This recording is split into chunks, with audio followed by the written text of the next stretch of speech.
The Mayo Experience. Mayo Experience. Mayo Experience. Mayo Experience.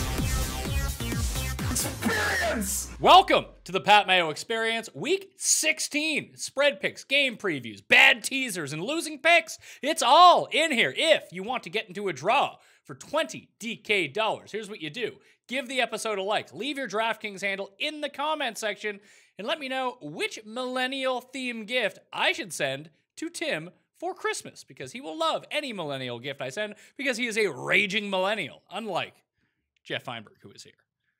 You got me thinking. I already know. I actually secretly already sent him something for Christmas, but I can send him something else if the suggestion from the comment section is good enough. But millennial-centric? Millennial-centric, like charcoal-based teeth whitening. It's a very millennial thing. I was going to get him a subscription to a meditation app. It's a very millennial. But you'd have to download the app. Yeah, I don't know if he knows how to do that. That could be a waste of money. There is a Christmas Cust Corner. Gary and Tim and I filmed it already, so you can expect that to come out. You can expect shows from you and I over the holiday season, getting everyone prepared for the new golf season. Want to let everyone know to head over to gupscorner.com. The one and done is already live. It won't actually start taking place till the Sony Open this year, so we'll get to talk about it on the show. I like that. I love it too. Because But we're going to be doing some giveaways for that for fantasynational.com, which I recommend. It's a great. Listen, if there's anyone in your life that likes golf or you want to give yourself, like, hey, here's what can someone get me? It's go get a membership to fantasynational.com. Get yourself the year membership. If you play DraftKings Golf and you play more than like $4 a week on DraftKings Golf, you might want to do it. Is what I'm saying. It's well worth it. $2.3 million won on DraftKings alone by members last year. It's not like there's a million members out there. That's low. That's a low estimate. What? Yeah, that's of That's what I just saw. Documented. Documented, yeah. People could be winning and not yeah. telling me. That's just from people shooting me screenshots of them.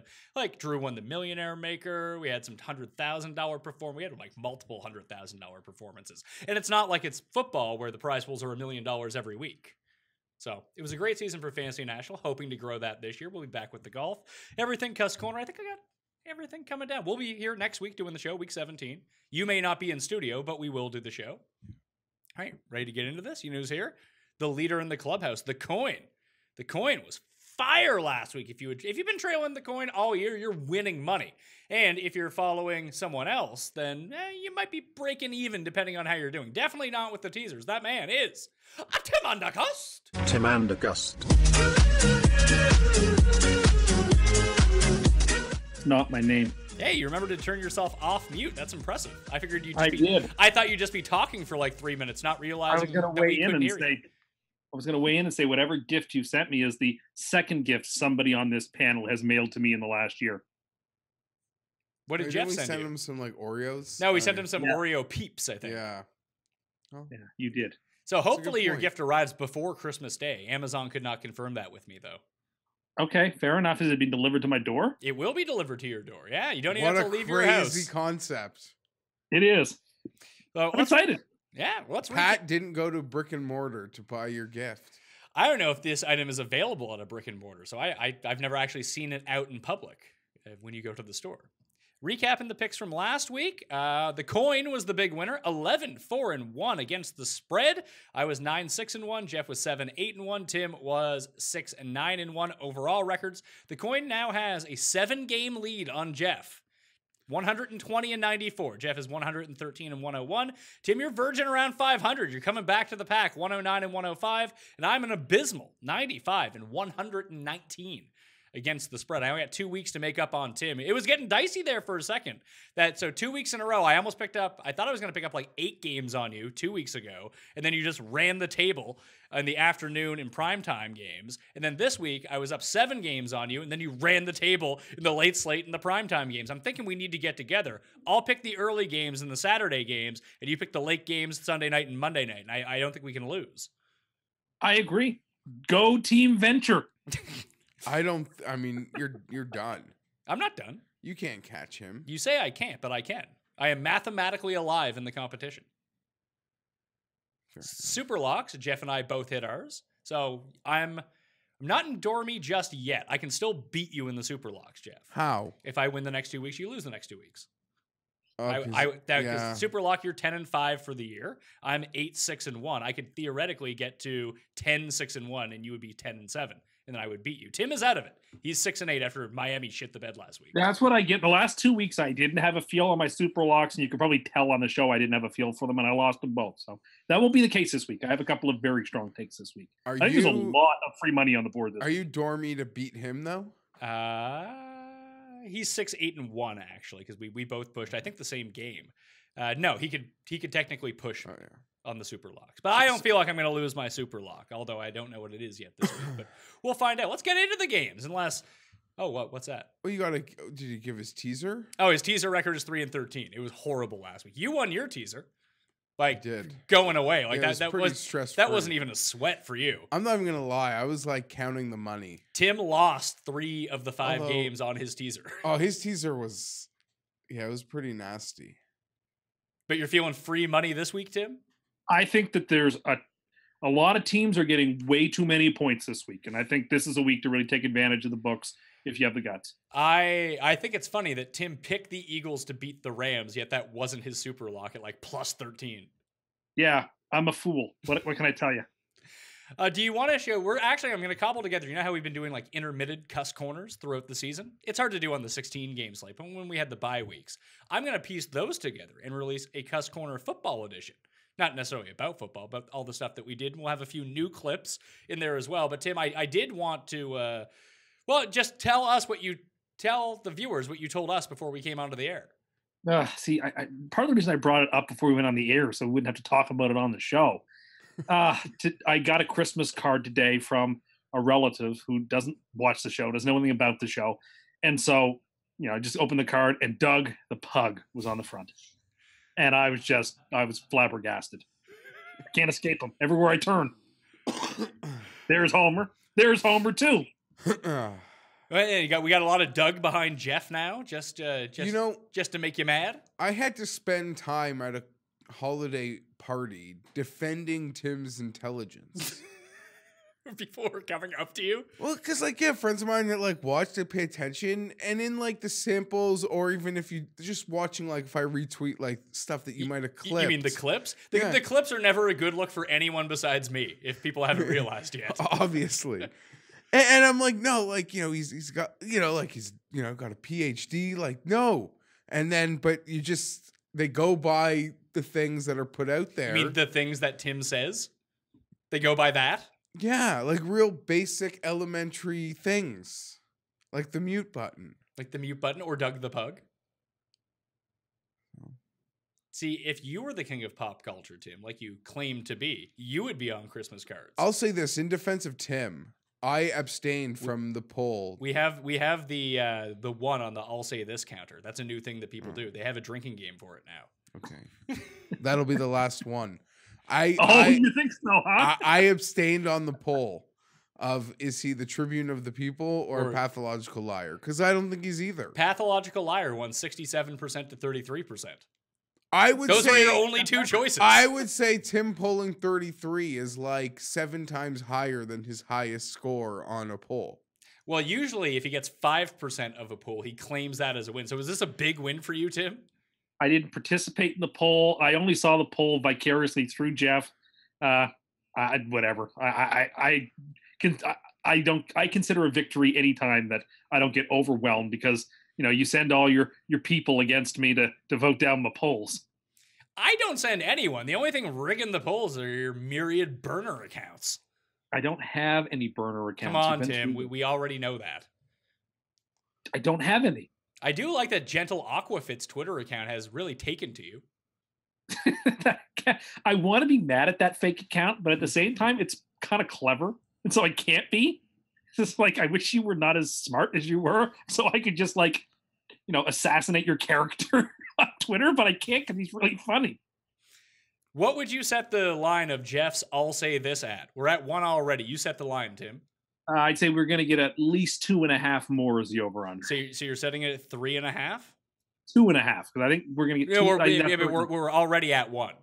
Oh, yeah. Sorry. Yeah. Then 3.5 total, yes. I'll probably forget about this, but if people in the comment section want to let us know what the overall total is by the end, we'll see. I don't have anything to say, so. You'll say this. You have nothing to say. Game on! We got Washington and Tennessee to kick off the Week 16 slate Saturday. That's fun. The spread is 10 for Tennessee at home. 37 is the over-under. Washington came through in a very large way with me so far, or at least last week. They hit the money line 3-1, gave that out. Very good overall betting week for me. Just in terms of, I had 2 first touchdown props. The Demarcus Robinson one on Thursday night was awesome at 33-1. Andy Jones, no one's ever heard of, giving that out. Geoff Ulrich was on the show on Friday, gave out Brashad Perriman 40-1 first touchdown in the Cleveland-Denver game. It was a hot week. I wouldn't expect those results to really translate over, but it was a hot week. And Washington was a big part of that. I think this is too many points. Washington's defense is still okay.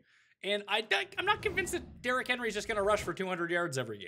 If that's the case, I think Tennessee wins, but I think this game is gross. I don't think you want to watch it. You probably want to be a Johnny-come-lately to the mall, Tim, on Saturday afternoon. Get out there and not watch this game, but I'll take the Skins plus 10. I'm with you completely on this. I don't think Tennessee should be laying 10 points to Washington right now. They looked, against a defense which gave Tennessee fits this year. Washington went out and won the game. I mean, they got a little help on special teams, but whatever, you need that sort of stuff. I don't think that the Redskins are going to win, but I think, 10 points is just far too many points. It's there's value on the Skins. It's one of the several games this week where the underdog is just getting way too many points. So you can grab an extra. I think this game really should be about 6.5, not 10. So the value is on Washington quite a bit here. And I call them weekend warriors, not Johnny-come-latelys. Oh, weekend warriors at the mall. I'm sorry. Have you been to the mall lately, though, to see these people out in there? Monday. They're on your turf now. So what happens then? Do you give them the side eye? Does your mall walking group get very upset and then have to sit down because they've been standing up for more than 30 seconds? No, it's one of these things where it's a necessary evil because these people, in part, although they don't know it, are keeping the mall going year round by all the money and attention they spend this time of year. So it's sort of like if you are a member at Pebble Beach, every 5 years you just accept, I got to give up my course for 3 weeks or a month for the US Open because that helps drive interest into the thing, or some other municipal. It's just one of those things where it's annoying at the time, but in the long run is good for everybody. The mall only exists because of this time of year. It is. It's where they go into the black. If they didn't have people going to the mall, if they had a bunch of hipster millennials all going to the Amazon and the Roku or whatever they're doing and buying all their stuff. But why are you laughing? The mall wouldn't exist if everyone was buying everything on the internet. They're going to can't be all iTunes and Amazon that. People have to go to the brick and mortar stores in order to keep the malls in business. If there's one thing I always do, it's I go to the Rokus to get my gifts. What's Roku, Tim? I don't know. It's something like iTunes, or I've heard Pat say it before. It's one of those. I assume it's an offshoot of Amazon or I don't actually. I actually have no idea. I just assume it was like Amazon or one of those other online stores. It's not even close. Okay, well then whatever. My point still stands that if everybody bought everything on the internet, the malls wouldn't exist. So that's why you just have to smile and nod and accept that this time of year it's going to be busy. Have you seen, because around Christmas time, we always get the pop-up stores in the mall. They're very seasonal. They'll sell stolen jewelry and stuff like that at or Hickory Farms. Sure. Is there anything like that you've noticed? Yeah, I mean the usual ones that come up all the time, the Calendar Club stores where they sell the calendars. Or, like I said, Hickory Farms, where you can get some Christmas centric, spice meat and cheese packs or whatever it is that they sell. Yeah, there's a few of those, but not as many this year, I think, as years past. Washington for me, Washington for the Cust, Tennessee for the coin. Jeffrey, yourself. I do agree it is probably too many points, but many points. I could see it just getting away late, so I'm going to take the Titans. You're tailing the coin. 24-10. I can see that too. I have faith in Josh Johnson. Guy runs. Maybe that's the bet of this game. Is bet his over rushing prop. I like the under too. I don't see these two teams combining for 37 points. Oh, that's 37. What is the total? Wow. 37. It's such I didn't number. see Jacksonville and Washington combining for 24 or 34. Sorry. Right. Yeah.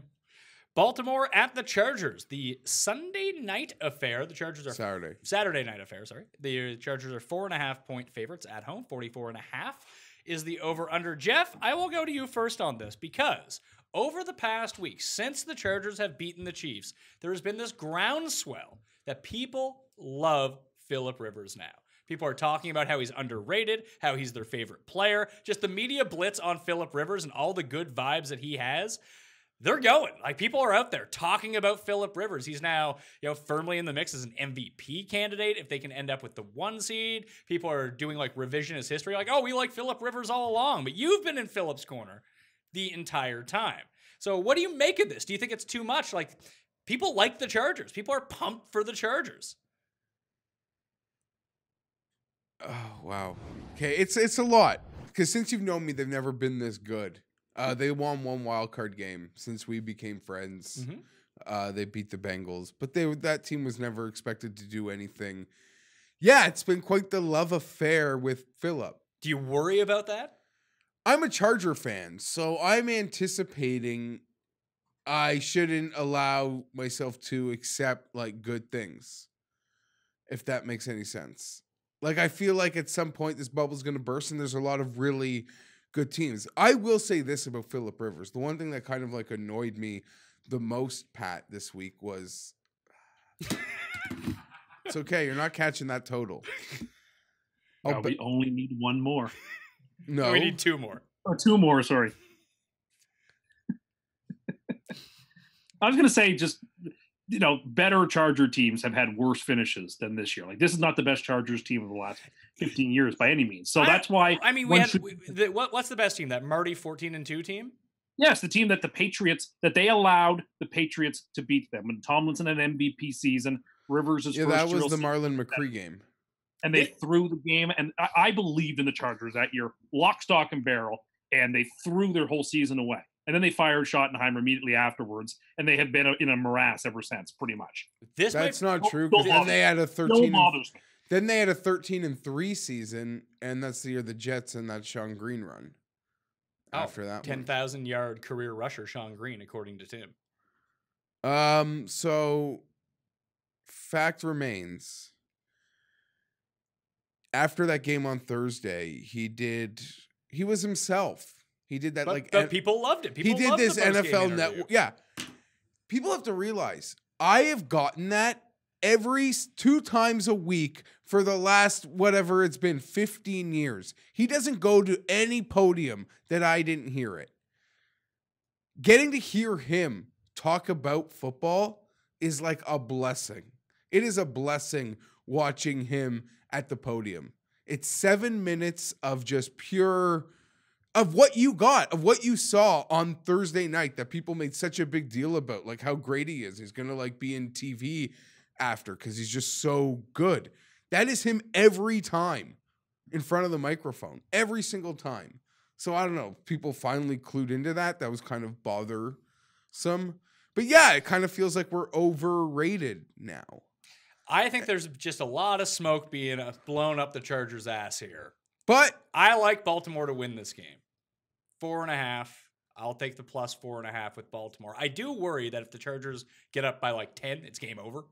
But I think that Baltimore can do enough on defense. And almost like they tried to do against the Chiefs. Just run the ball, run the ball, run the ball. Hopefully that works. Obviously the Chargers' defense is a lot better than the Chiefs' defense. But the Chargers play at a really slow pace, just off the hop to begin with, and Baltimore is just going to continuously roll the clock. I could see this being +4. Maybe they lose by a field goal, but I kind of like Baltimore +4.5 and the under of 44.5 for this game. I hate having to play Baltimore. I feel like it's a good pre-playoff test because they're a very physical team, and it will just be a good opportunity for them. I do worry about the game because playing Baltimore and that Service Academy style, the Frankenstein style that we, have referred to it as, cause Kansas City problems. It can, it can cause problems, and it kind of, if they just want to drive up the middle on the Chargers can be susceptible to that. Since Perryman went out, we've been able to stay in these dime defensive packages, and for the most part, I think we've been pretty successful at it.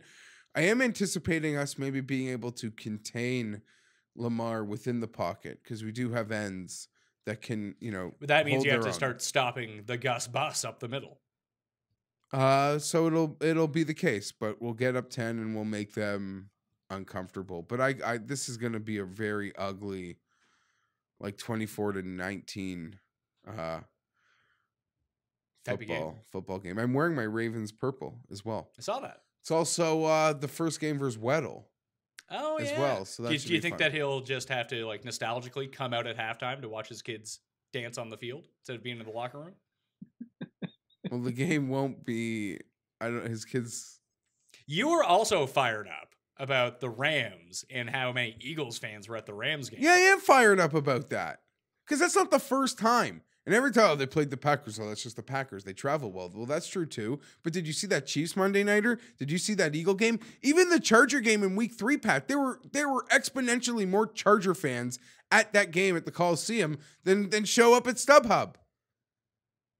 It's easier to get to. But I'm just saying, there's just like it's easier to make fun of the Chargers. Well, not now. Everyone like loves the Chargers, and we're wife swapping all the Ram fans right now. But I'm just saying, like, it was like this easy narrative to make fun of the Chargers for everything while the Rams got a free pass for everything. So Baltimore for me in the coin, Tim. Jeffrey has taken the Chargers. Who are you taking? I'm torn here because I looked at, looking at the schedule, the Chargers have played one good defense in the last 6 weeks and they lost to them. Other than that, they played bad defenses. I mean, as well as Rivers played in the second half on Thursday night, he played atrociously in the first half on Thursday. He almost threw the game away. If it hadn't been the Chiefs, if it had been a competent defense, I don't think the Chargers would have been able to come back from that. But at the same time, the Ravens struggle to score. The Ravens are a gimmick offense. I think you got to be able to put up points. Even the time that the Broncos beat the Chargers there 6 or 7 weeks ago, the Broncos still got to 23.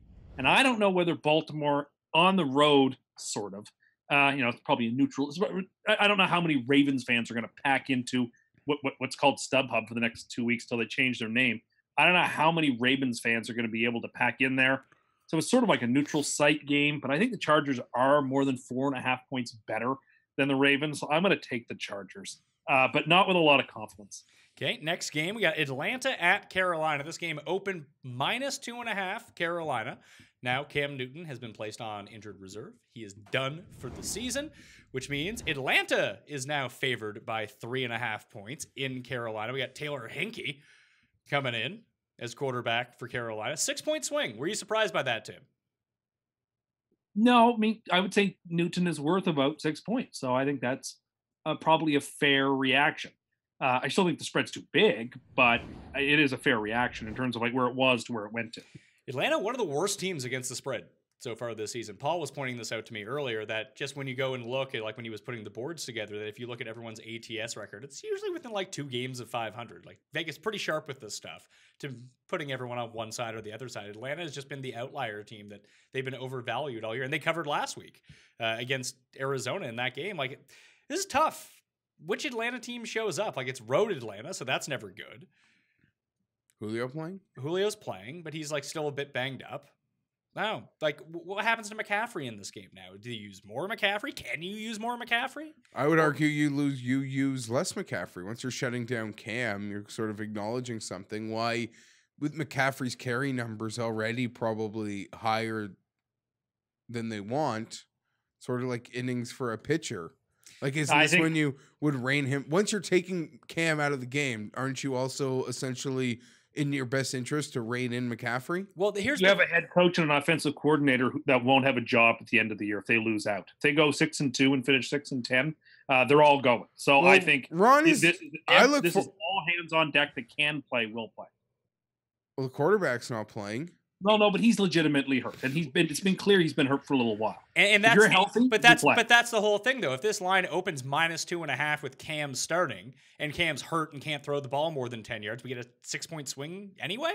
Like yeah, because like I think thing about Taylor Hinkie, because I don't. I don't, but I know that Cam couldn't throw the ball more than 10 yards down the field. No, I agree, and he cost this team the game on Monday night in a lot of ways. All these things are fair points, but just I watched a Panthers team on defense hang with the New Orleans Saints for 60 minutes. And, the Falcons offense is not as good as New Orleans. It's outdoors. It's a divisional game. I think you're asking, do not be deceived by what the Falcons did against Arizona. Do you remember? Arizona's the worst team in football. So I don't take anything from that. I think the Panthers cover. I think the Panthers are probably more likely than not to win the game. Maybe they don't, but I just think they're going to cover this number. I don't like this Falcons team. Teacher, Yes, sir. doctor, Oh, yes? do you remember when the Bills played on Monday night and their defense played amazing against the Patriots? Should have covered. And they didn't cover. And they didn't, but they should have covered. And whether they did, people into the next week was being like, no, the Bills defense, which is good, but it's like they put everything out there. Carolina played it with everything on Monday. Sure. And just give me Atlanta. I don't feel comfortable about this number, but I'm going to take Atlanta because I just feel like Carolina is going to be the short week, a deflating week after literally leaving everything on the field. You know, in Atlanta, I mean, such a not to throw a stone. I mean, Tim's not talking about his Super Bowl pick anymore, but Atlanta was yours. Yeah. Why? My Super Bowl pick and my AFC and NFC championship picks are the 1 and 2 seed in each conference. I feel pretty good about it. Currently below 500 combined. I'm just saying, you're not hooting. Yeah, what are both teams' records since you wanted us to crown your ass? They're still better than everybody else's. What were their records in the last 5? They're below 500. Tim's picks are below 500 since he started to bragging be crowned at Thanksgiving. That's all we're saying, okay? And the fact that they're still in that position shows how good of a pick it was. They had games to burn and still be where they are. Listen, I'm throwing a stone at Pat by pointing out that Atlanta was his Super Bowl pick, but for the most part, everyone's Super Bowl picks are still around, buddy. Yeah, not mine. I actually go out on a limb when I say things, unlike Tim. Just takes the chalk. The Chiefs over-under for the season was 7.5. That's a good pick. You got to give him... And since he started bragging about it, they lost their running back. They had to cut him. Now they can't win games anymore. They're fine. They might not even get the 1 seed anymore. Wouldn't that be something? That Tim cursed them out of a playoff bye, and then they lose in the first round? Chargers don't have a home field advantage. The number one objective for me. Yeah, I know. So the Patriots don't win the Super Bowl. So his whole thing is every team in the AFC should be cheering for the Chargers because they shouldn't have to fear playing there. If you're the Texans, if you're the Patriots, if you're the also you probably just don't want to play the Chargers. But you don't fear having to go to LA in the middle of January in front of a 70-30 crowd split, probably favoring you if it's Pittsburgh or one of these preeminent New England type franchises. You don't have to go to Arrowhead. That's a place you just don't want to go. Although when's the last home playoff game they've won? And everyone wanted to crown their ass. Tim still does. So I'm going to take Atlanta. They don't have demons. I'm going to take Atlanta in this game too, just to get them closer to 500 for the spread on the season. And I'm kind of with you. I think they gave the Saints their best shot on Monday night. I mean, I know nothing about the quarterback. He could be all right. I think fantasy-wise, he's interesting, but in real life, they brought him in to play Michael Bishop and throw the Hail Mary. I feel bad for Cam because Cam was put in a legitimate. I don't feel bad for him. He was put in a legitimate no-win situation because everyone's critical of Cam to begin with. So there's one of two options that happens. One, Cam plays through a shoulder injury and everyone just comments on how much he sucks. Or Cam says, I'm too hurt to play because I have a shoulder injury. Then everyone calls him soft and he's given up on the team. He is the one guy who's in the absolute no-win situation with any of this stuff. I agree, but a lot of it, in my opinion, he's now brought upon himself. And I'm not a Cam hater. I actually really like the guy. I don't look to pick holes in his game like Tim does. But they are they're in a real bad spot in Carolina, in my opinion. Why? They'll be fine next year. If Cam's shoulder's fine, they're going to be fine. I doubt it. You doubt Atlanta will probably be better than they will next year. Atlanta have an aberration. I just mean they have no choice but to absolutely, completely go. Tampa's building something fun. Carolina's probably the fun. I'm just saying that next year. I don't know. I would feel really uncomfortable. His game awareness, man, is laughable.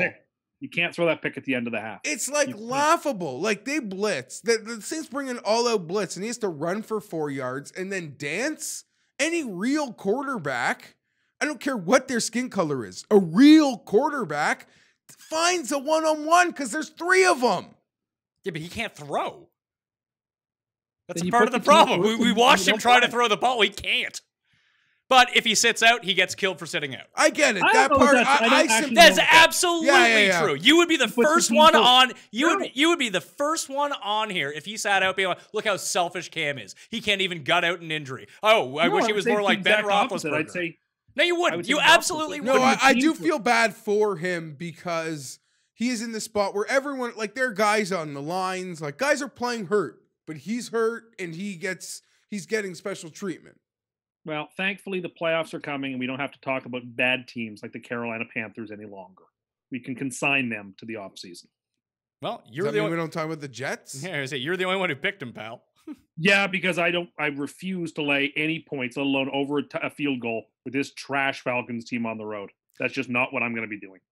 Buffalo at New England -13 is the number, coming off 2 straight losses for the New England Patriots. It's a big number to cover. The over-under is 44.5. We mentioned that the Bills couldn't cover this number in Buffalo earlier this season. So that stuff. All of the Bills seem a little bit better now. They're friskier, at least. And the Patriots seem worse. And the Patriots do seem worse, but Patriots at home have still been good all year long. Like this, I think this, people were telling me like, oh, Buffalo shouldn't be 13-point underdogs in this game. They probably should.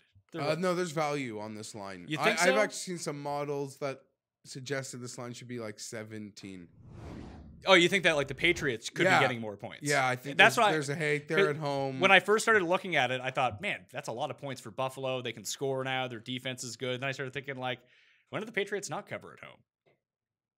I'm gonna lay the points. It's scary to think. I think we're getting a little bit of value. I'm having fun with the Bills. I will put a flag in the ground here, Pat. I don't care what the number is, because I'll alternate spread it to like -9.5. Next week, the Buffalo Bills will Miami. rampage the Miami Dolphins at home. I agree. The spread will be like 4.5, 5.5. I don't care. I don't care. Get all your Christmas shopping back. It will be a beat down. If the Bills cover this game and the Dolphins lose, the Bills will be like a 1-point favorite in the game. Then that's what I'm hoping for. I'm going to take New England here, though, Pat. I think they do cover. You know, it's that easy Monday morning talk on all these shows where they like talk in finality. Like they're Patriots are. It's what we call Tim talk. Sure, but he's been saying it for like 12 years. Yeah, I was there first. You know, it's like it's like when Dustin Johnson won a major. You know, I only predicted him to win like the previous 15. So, yay, he won the one I called him to win. On this though, as much as the Patriots are it feels like up shit's creek. They're also in my opinion, very close to solving their problems. What do you think their problem is? I don't know, but Have for they found how bad we're putting them as being, they had a win essentially in Miami wrapped up, and then just this craziest thing that does happen sometimes. Yeah. And then last week versus Pittsburgh, how many times watching that game were you on the cusp of being like, oh, same old Patriots, like they're coming back, they're doing it, and they just like couldn't. I know, crazy holding penalties from like the 1.5 yard line. I was convinced that they were going to get a phantom pass interference flag in the end zone to get the ball on the line. They're still close, and I don't think. Well, listen, I don't. As a team that I think is superior in the AFC, I don't fear them, which might be really silly of me to say, but I will assure you they fear nobody because they feel that they can win. They can beat anybody in this league Tuesday through Saturday in their building with what they have, if that makes any sense. So you don't think the Bills are going to be the match for them? No, I think they're going to romp the Bills this way. They're going to win this game by 2 touchdowns. It was really funny listening to Belichick speak this week, Pat. Everything Josh Allen needs to work on, he was like saying Josh Allen is great at. Like his weapons are great, his accuracy, like everything, like it was so pure Belichick. Yeah. That's such that disingenuousness is so cute and so interesting, and it's not a tired. I guess, but Oh yes. So hold on a second before you start throwing stones at Bill Belichick. Tim came into the year and said the Jets had the best receiving core in the AFC East. And then 2 weeks ago, when we were talking about it, he was complaining that Sam Darnold doesn't have the weapons that Josh Allen does. Wow. I'm not going to defend myself. So, Tim, who you got here? Too many points. This is last year's Buffalo New England number, not this year. I mean, I look back. When was the last time the Patriots, I felt, played a really, really good game? They played good against. They played good against Minnesota.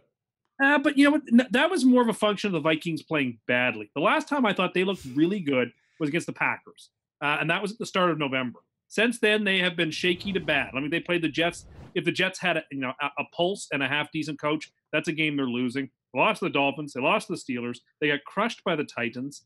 I don't see it. Like you say, well, they're close to fixing their problems. Well, unless they discover the fountain of youth, they're not going to fix their problems under center. Their tight end, the second best tight end to ever play the game, is too beat up. He's just too rickety. I don't trust him anymore in big spots. Just the way that he looks right now. The defense is really bad. I mean, what is there to believe? I mean, I think Josh Allen should find lots of ability to run around on them. I mean, the crowd will not be in it. I mean, New England Patriots fans are the most front-runnery crowd group there has ever been. And do you think they're going to show up a day before Christmas or 2 days before Christmas to watch them play Buffalo? Like, no way. The stadium will not be raucous and loud. I think that the Bills cover the number. The Patriots win it close. I think the Bills are live in the game if their defense can bring pressure. We know the way you beat the Patriots, the way you beat just about any football team is, can your front four, can your front 5, 6 get to the quarterback and get him off his spots. If the Bills can make him move, if they can hit him, Brady's going to make some mistakes, and the game is live. So, I think New England wins. I think the Bills cover the number. The Bills are the first end of a 7-point teaser. Tease them up to 20. I don't see them not covering that number. Buffalo plus 20 on the teaser, Geoff. That means the Patriots win by 21. I'm going to take the Patriots. I will say this. Their death sentence in the postseason will be they have 0 pass rush. And they have one. The Bills' pass rush hasn't been so great over the past month. No, but I'm talking about the Patriots. And they'll they got one DB and no pass rush. Like, they're going to be in real trouble when they've got to play good quarterbacks. The Texans? Imagine what's going to happen when they play the Texans in the second round. They already played the Texans. They already beat them. In week one. I know, but like they played the Texans, they beat the Texans. 100%. They played the Chiefs, they beat the Chiefs. Like, they can lose and beat anyone, it seems, at any given time. I'm not writing them off. Yeah, to write them off seems kind of crazy. I'm not going to listen. They're not going to write them off, but they'll be like a favorite in Houston, and that will be crazy. I don't think they will be. Yeah, I don't know if they would be. I don't think they will be. Sure. There's like I don't think they will be. The books had Houston -2. They get crushed. That's what I would guess is what that would exactly. What they have to make the Patriots a favorite. I mean, really, what's the difference at that point? -2, +2. I'm just saying. Houston, you're right that Houston probably doesn't get the full 3 at home against the Patriots in the playoffs. But if that's the case, I think it would depend on how the season ends for both those teams. Like, Houston could, if both the teams, like, I guess it wouldn't really work out that way because then the Patriots would probably get the bye back. I think the Patriots are going to put the pedal down here to see if they can get the bye. Because Houston, who do they have this week? They play Eagles. Philly, and then they play Jacksonville next week? Yeah. Who do the Patriots play next week? Very losable this week. The Jets. Oh, yeah. The Jets, they should win that game. It's the Jets in New England, too. Yeah. The Jets are vying for perhaps the 1 overall pick. So I don't think they're going to be going crazy. I mean, I told you that was their strategy all along. Play Darnold, keep losing, and then draft a better quarterback this time around. Not even recognizing that nonsense. Let's move on. If Josh Allen can run, though, and really generate a lot of usage and extend plays with his legs, and I don't think that the Patriots are going to let him do that, even though they really have no pass rush. They'll just drop people back, put a spy on him, and see if they can keep him around the line of scrimmage. But generally speaking, these are the type of quarterbacks, at least in my headcanon, I don't have the numbers on it, that tend to give Bill Belichick problems. Like, Cam gave the Patriots. You all right? Yeah. You all right? Are you sure? I'm good. It's just that time of year in these parts. You getting sick? I've been sick. You've been sick. You're not suffering from sad? No, listen. I wake up chipper. And I don't know, it's weird. Like, I hope my football team being 11-3 doesn't like validate. Is it stressing you out that they're good and have a chance to win the Super Bowl? No, it doesn't stress me out. It makes me happy. Because I love just that adrenaline rush that now gets to extend. Like, even hanging out with a Dolphins fan on the weekend. Yeah, they got their asses whipped. But, like, I don't know. But he gets his pure adrenaline in December. You're right. I mean, I've been waking up the last couple of days thinking about the Irish in the playoffs every day. And it's exciting to have your team with a chance to win the big prize. Oh, so I get it. I had Siege and Draft Cheat on the Draftkings show this week, and Siege wanted me to pass something along to you, Tim. He says you're a fake Notre Dame fan. Because he just thinks that you're not a real fan. That's nice. You'll have to take that up with him. And he went to Notre Dame, so I think that he's in a better position to talk to you about this. That's nice. He recognized Siege you as a fake fan. Siege also believed that the Rams are going to be the most transcendent defense of the last 25 years. So, excuse me if I think that his predictions on calling things is a little bit off. I don't know. I think he's right. Yeah. I mean, Okay. How many Notre Dame games have you been to? I haven't had the opportunity to go to. If you were a real fan, you'd go. I'm not much of a traveler. Yeah, that's true. Next game. I'm going to Florida on Friday. See, Jeff's a world traveler. Going to Florida. Yeah, I would be stressed about that. I'm to the point now in life where I don't like stressed about going to Florida. I don't like to travel anymore. I like as soon as I get middle of December in Canada. Whenever I get to where I'm going, I want to go home right away. I'm just very uncomfortable outside of the grid that I'm used to living in. You just hate leaving your house. No, I don't mind leaving my house, but like anytime I go anywhere, like after a day or so, I was like, I just want to go home now. I'm just not a traveler. You're telling me you're not going to end up in like Del Boca Vista? No, not at all. I couldn't imagine it. Yeah, he'd go colder. He'd move to Labrador. I think that would be true either. Cincinnati at Cleveland. This game was 7.5. Then all of a sudden, blip, it went up to 9. The Sharps really liked it. I still like it at 9. I like Cleveland in this game. I think that they're going to make a strong effort to really rub it in to the Bengals here and just show up Hugh Jackson. Hugh Jackson seems to be a great motivating factor for the Browns right now. I'm with you. They're going to pound them. This was on my very short list for Superlock. I don't know that maybe I could argue the inconsequential line movement, but they are just going to beat the tar. And don't be fooled by last week with the Bengals because they beat the Raiders. Like Driscoll sucks. 2 weeks ago when they hung tight with the Chargers for 4 quarters. Yeah, they played great 2 weeks in a row, but we give them no credit. You're back on the Bengals? No, I'll go. Listen, after you gave up on the poor Bengals.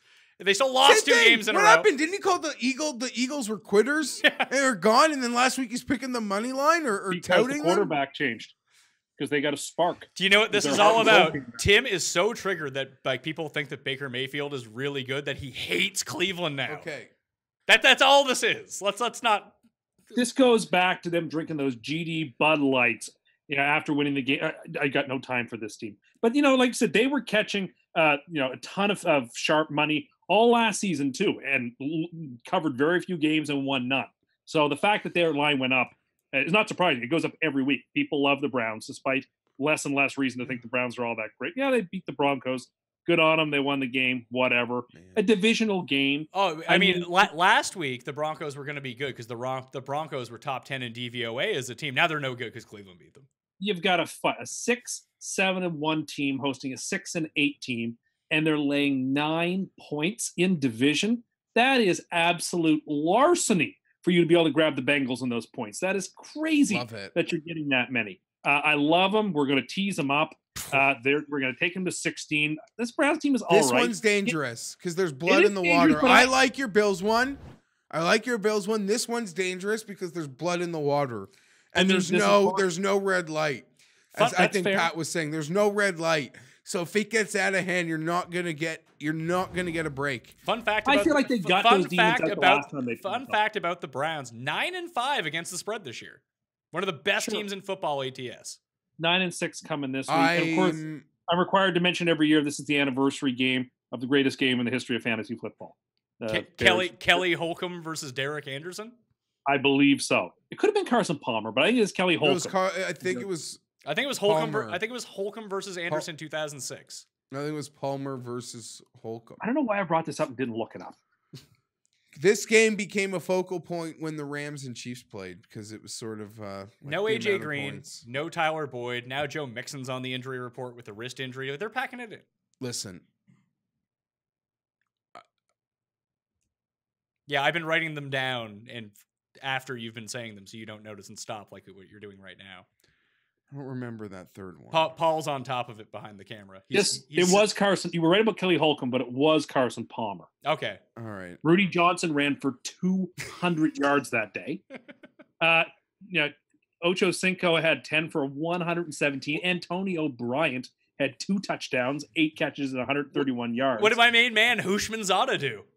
TJ Hushmanzada went 4 for 79, but 2 touchdowns. It was great. It was just it was the greatest game in the history of fantasy football. It can't be topped. No, there was never be topped. There was a Chargers Bengals game around the same time, and I think Tomlinson had 5 touchdowns in the game, but I think he threw one to Antonio Gates, and it was just I think it was 56-49 was the final. That was also a really good, because the problem with that Browns team was people didn't play a ton of Browns that week. In the Bengals and Chargers game, it was like everyone you had in fantasy went off. It was like that stupid Saints-Giants game from a few years ago.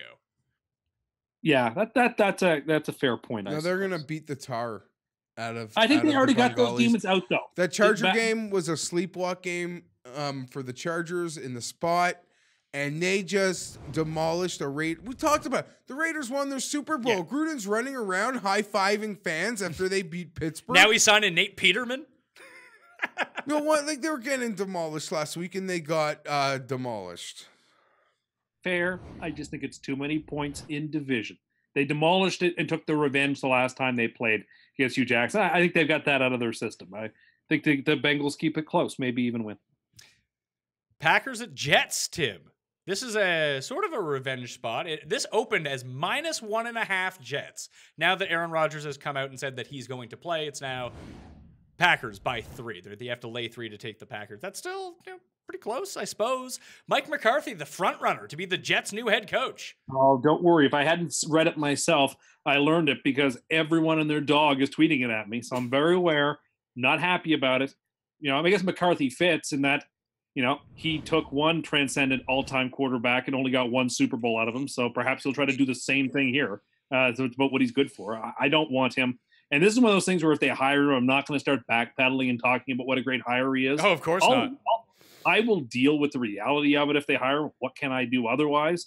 But I don't want him as a head coach whatsoever. I don't know what reality you're dealing with. You're going to end up being like, I don't like to travel. If I go anywhere, I need to get home immediately. You're going to end up like Steve Carell in this new movie. You're just going to create your own little fantasy world with dolls. That movie does seem intriguing. Oh, Sam Darnold's the best. He doesn't throw picks in my world. Sam, I don't mean... Because I think perhaps it's getting boring for the listeners, I'm not going to rehearse the same old defense and then listen to you yell and scream, and then Geoff will step in on my side, and then you'll yell at Geoff again for a while, and then I'll step Geoff back in, and it would just go around in these circles. He made such a good play last week. He threw it to an open receiver in the end zone. It was magnificent. It was transcendent, Geoff. Pat played great. How good was he? They lost. Yeah, he's great though. Thanks for playing. I want you to know you will be on the wrong side of history as it relates to Sam Darnold. No. Yeah. Are you kidding me? Yeah. His His floor is special. Well, his floor might fall out when he gains the 50 pounds in the offseason. Bad genetics. No. I'm sorry. No. You can go down with the Tim Loser Jets quarterback ship if you want. No, he's really good. He's going to be really good. He's 2 years younger than Baker. I know you get angry with this age thing. It's stupid. The guy... Everyone in college, therefore, is better than Sam Darnold because they're 4 years younger. Patrick. Who cares? He's terrible. He's never been coached up in his life. Oh, good. Now he's going to get Mike McCarthy. Top notch. Maybe he'll get Jim Caldwell. Whoa. Can you imagine? The Jets I think there's a real spend a chance lot that of McCown money. will be the QB coach next year. Josh McCown's the QB coach this year. I think he'll be the actual QB No, coach. you're going to be on the wrong side here. You will be. He knows it. I Goff like him that up. you're going down with the Ander curse on this one. I Just don't- when I this don't happens, look- I don't look to pick remember sides this. with him. Remember this, that you're backing Tim and the curse. The biggest curse there is out there. Just remember that. I'm not backing just Sam me. Darnold and his ceiling. Do you know what Tim was doing on Saturday night? He figured out how to use the search on Twitter and search Sam Darnold. And anyone who said a positive comment about him on Twitter, Tim retweeted. And then went into our group chat and look, everyone's saying great things about Sam Darnold. So once again, I'm being mischaracterized. I'm disappointed that you can't see it. I don't see it. I'm disappointed that you can't see it. I mean, they're pretty He good. sees They've it and doesn't they've want to lost admit it. Like I said, 7 of 8 games. I don't care about that. Great. I don't They're care about any of fantastic. that. I don't care about any of that. I rate quarterbacks very differently than a lot of people. So you like bad ones like Sam Darnold? No, I'm still willing to accept, just like I'm willing to accept some guys don't have to win majors before they're 25 because it makes them losers. Ricky's 30 now, by the way. He I was just going to say, turned 30. Ricky Fowler's 30 I'm now. just saying some quarterbacks develop like they used to develop, where there's just a timeline and you're allowed to make mistakes and you're not going to Particularly make the them youngest again. quarterback to ever play the game, starting from week 1. The Not youngest. everyone's going to be Russell Wilson. Okay, what happens when he's no longer the youngest quarterback in the league? What excuse are you going to use? He's going to be amazing. Exactly. on.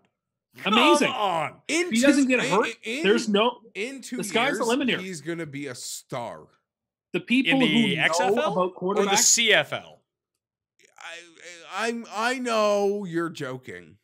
He is. I'm You know, not. the experts who talk about quarterbacks all say Darnold's got everything it is to be a superstar. He isn't there yet, but he's got all the tools that you can't teach. So, it's about plays a that range of there's- outcomes. There's like 5 guys in the league that can make his plays. He's very good The at leading. shoulder He's shake- very he good made at the leading shoulder shake on defenders Saturday into night. pick sixes. I'll give him that. Like made the that is a shoulder- route that he sees I don't more care. clearly than I anyone don't else care. in football. Free He's pass. throwing the ball away now. When do the free passes stop then? Next year. Okay, so next year when you come on, you can say you're wrong when he's terrible. Fine. Next you. year. That's Maybe all- even into October. I'll actually even give him a free pass through September. But he because needs some missed weapons games. too. Like Oh, if he still has now nobody, he needs more. Now he needs. he does more. need a little It's bit like more. it's like when Tim was talking about the offensive line, how terrible the offensive Do you line was. want to Turns know? out it's not Do you bad. want to know? Sorry, I was trying to explain how I evaluate all of these guys: Baker, Josh, Lamar, Josh, Samuel. Everything they do good, I look at. Everything they do bad, I'm almost willing to ignore unless I'm seeing the same Okay, mistakes. is Goff any good? He's Yes, not as he is good as everyone made him out to be, but yeah, he's good. Is he one of the 16 best quarterbacks in football? Yes. Probably. Yeah, I would say so. Is he a top 10 quarterback in football? Right In on like that keeper cusp of that. ranking No, or like today. Like today. Like if you were starting a team, would he Maybe be- not. I don't think I'd have him 10th, top 11th, 10. 12th, right around there. Sure. But he wouldn't be my top 8. So then give or take whatever it is after that. Like if you were starting a team today, would you rather have Jared Goff or Cam Newton starting a team. today? Oh, I would take Goff. No, he's not. He's not that good. He'll never be as good as Cam is. Well, Cam's already had the best season he's ever going to have. Okay, maybe that's true. He did win MVP. Yeah, he was. He's been league MVP. But what The is same with sorry, Matt what Ryan. is- I would take him over what- Matt Ryan. Right? What do those two have to do with any of it? I'm just saying that like people were all ready to like Goff. I mean, he had one good year, and now all of a sudden he's great. Now we're kind of seeing the Jared Goff that came back. So I think this is the same No, I don't trajectory know. we're going to see Darnold. He's going to have like 3 good weeks. Tim's hasn't going to go had a nuts. good year to even proclaim that he's going to like a top 5 I QB, promise. and then he's going to go back the other way, and then Tim will just go back to making excuses. Now, That's what's I going to learned happen. my lesson from this year. I learned my lesson. If they get off to a good start this year, I will not be Look at this. overly excited. Oh, retweeted by Tim Anderson. Despite the loss, one thing is certain: Sam Darnold's progress is skyrocketing. Now, should he be from the allowed to have Jets' his Twitter. Should he be allowed to have his therapy peacock on the field with him? I don't think that's fair. That's just photo. That's just PS, and everybody knows it is. He makes plays that absolutely make me think everything's fine. Everything's good. It's better than fine. There's a lot to be excited about. And same thing in Buffalo. Yeah, and I he agree. can throw 3 picks away and play like an idiot, and then just don't do it next year. I see Sam Darnold's career, and maybe I've underrated him from this aspect. The guy that he actually reminds me of is Jay Cutler. No, I don't think these mistakes are going anywhere. These are the same mistakes that he made in college that he's still making in the NFL. Those don't just go away. He's going to make bad throws and bad decisions. He'll make some unbelievable plays. He'll get people hyped. But when it comes down to it, he's just going to be the guy that turns the ball over. Philip Rivers Nah, still makes bad throws and bad decisions. He makes more He's good more decisions. like Brett Favre than he is. He's more like Brett Favre. So he's an all-time quarterback, according to you. Oh my god. He takes what I'm saying is he takes a lot of risks and he makes some bad decisions, but he has such upper level talent that he can reach that type of apex. I would But I say think that the Josh difference- Allen is more like Brett Favre than Sam Darnold. My concern is I don't know whether Josh Allen's playing style is conducive to a long and fruitful career. Neither do I. You'll- I think you'll we're going to transition. know about Josh Allen probably by the end of next year because either he's going to be awesome or he's out of the league. I mean, at some point he's going to have to transition his game to a little less. He's going to have to less running and more passing. Not this year, not next year or the year after, but eventually it just will become a necessity. When you're 33, you can't run around like that. So if he's going to last long term, he's got to be able to be nimble, sort of like a power pitcher who throws 100 when they're 24, but by the time they're 31, have to learn how to throw 93, 94, 92 and paint. I like Green Bay here. They're only asking them to basically win this game. Do you know what Green Bay's record is on the road this season? I don't, but I do know the Jets have lost 7 of their last 8. Green Bay's record is 0 wins and 7 losses. Well, go. This is a great way to break that goose egg. I'm gonna take the Jets at home. Okay. I am too. The Jets are probably the better team right now. I'm taking the Jets. I'll take the team with the better quarterback. Or is Aaron Rodgers too old to be good now? No, Rodgers is the better quarterback, but I don't know.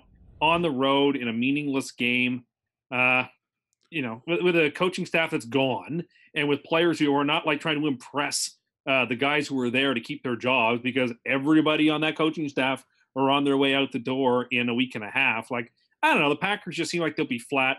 Jets fans still have stuff to be excited about to watch Sam and watch development. So I don't know. And as I said, the Packers have 0 road wins this year, so I don't think they're going to get it here. I think the Jets will cover and win. Also, And we'll tease the around thing the up. league, like you were mentioning earlier, like who's going to go to the game in New England? You know, it's like the fans. These are the weeks where I actually believe the crowds are louder because all like the hoity-toity that actually own the season's tickets, they're like away, and this is like the game they give to their employee to like take their kids. I can see that. Go watch your 4-10 team. Be excited. I'm just saying the guy but who you the see guy how who Rodgers- owns the seats isn't the guy going to the game. You might at see. Christmas. Well, if that's the But case, this will be then the last time Rodgers and comes they're into Jets town. fans, yeah. So you might see more Packers fans there than anything else. No, but you'd be a Well, lot Packers, of people you'll who are always Jets see ticket Packer holders fans, sure. who will definitely want to go, A, because they want to see Sam play, and B, be the last time that Rodgers ever comes in to play the Jets. So, that'll be exciting. Houston at Philly. 2.5. The Eagles are favored at home. Game total is 45.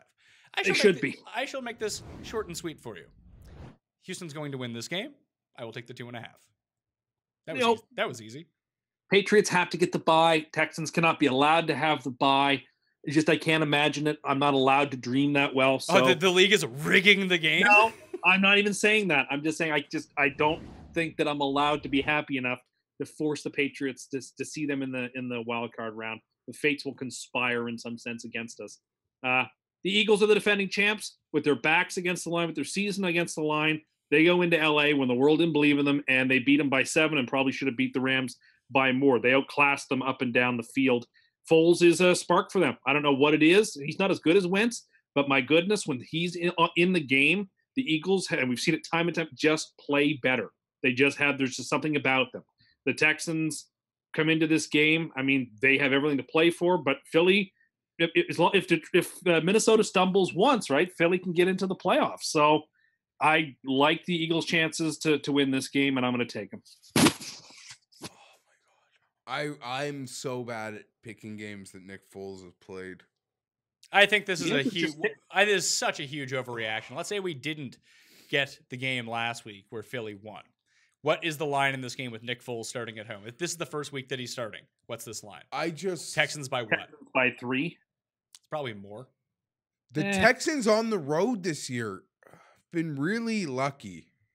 Texans Yep. are a pretty lucky team, just in general all year. I don't see why that stops now. I think they have a better quarterback in this game. The way that Philly wins this game is that the offense looks as good as it did last week. They actually were able to subside a lot of the pressure that the Rams were going to bring, and they played from ahead and were able to run the ball somewhat effectively. You can't do that to the Texans. You can't run on them. So I like Houston to win. I hate The coin likes Philly, along with Tim. that it was Sunday night. One saw it. Philly. Philly it is. I'm on a Houston island up here. Jacksonville and Miami. Frank Gore, Tim, has been placed on injured reserve. He will not play in this game. What a shame. I mean, it won't end his career because the guy will never retire, but it's a shame that he couldn't get more yards this year. I feel like we're going to have Frank Gore's going to the Hall of Fame. I don't think he's a Hall of goodness, yes. I don't think he's a Hall of Fame player though. Anyone who's top 4 in a counting stat in the NFL all time gets to go to the Hall of Fame. I agree that they get to go to the Hall of Fame. I'm not going to sit here and make the case against it, but when I think Hall of Fame player, I don't think of Frank Gore. Yeah, but quantity is a quality all of its own, right? Sure, but it's like when Craig Biggio got into the Hall of Fame for baseball. It's like he just played so long that yeah, but again, he there's didn't something strike- to be he- said about longevity. I guess so, but like, was there any point in Frank Gore's career where he was a top 5 running back in the NFL? Yeah, a He's couple of years in San Francisco. He's been top 10, but like actually like a top 5 I'm running with you, back. Pat. I just don't I see would it. say that year that the Niners went they had the unexpected playoff berth, and they played the New Orleans in the playoffs. I can look up the numbers, but I feel like he was I know he was a top 5 fantasy back, and I think he kind of was a top 5 back. But a lot of that was due to the fact that he played every single game. He just never got hurt. And I guess that's less of a skill than it is a lot of luck. It is some luck, but there's conditioning in that too. And it's a mixture of skill and luck. I mean, you have to be in the right physical condition and have to have the right type of vision and learn how to take hits in a particular way in order. I mean, there's a lot of stuff that goes into it. It's not just all luck, but it certainly isn't all skill by any means either. So this is 4 points. Miami's favored by 4 at home. They've been really good at home, really bad on the road. Believe that they are 6-1 or 6-0 in games decided by 3 points or less so far this year, and they've lost every game that's been decided by 8 points or more. So good news for them, because Jacksonville's probably not going to come in and blow the doors off them. But it does appear like Leonard Fournette's foot is healed a little bit, and he's going to get more work. If you want to expose the Dolphins, you expose them on the ground and just keep running at them. And there's no concerns about Jacksonville that way. They're going to run the ball as much as they can. Ryan Tannehill was sacked 9 times last week, Tim. Yeah, and a lot of those were on third downs too. Is when the Vikings were doing everything in their power to let Miami back in the game, trying to give that game away. But on defense, on the big critical third downs in the second half, they got home.